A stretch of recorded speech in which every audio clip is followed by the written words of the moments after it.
Certainly, there are definitely some items in the budget that are going to affect real estate and construction industry.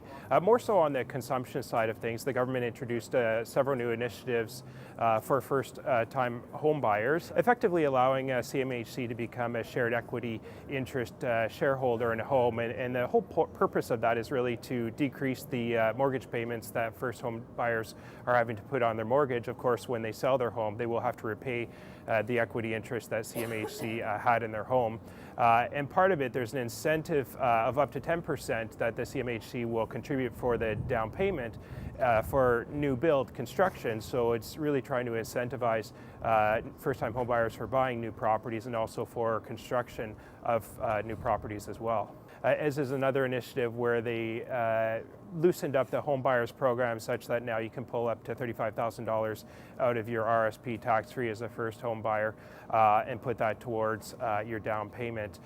In terms of the rental market, the government did introduce a financing initiative of up to $10 billion over 9 years, which are basically low-rate loans to try to incentivize developers to build rental units in markets where there is lower rental vacancy rates. There haven't been any losses of tax benefits. At the same time, what there hasn't been is new benefits or new initiatives to really try to create greater tax competitiveness here in Canada from a real estate and construction perspective, to try to really bring additional dollars, additional ideas and innovation to the real estate and construction market, which is certainly something that on a going forward basis the market is going to require. The government has made a commitment that in 2019 it will be looking at ways in which they can assist with transferring businesses to the next generation in manners such that it's just as tax efficient as if that family was to sell that business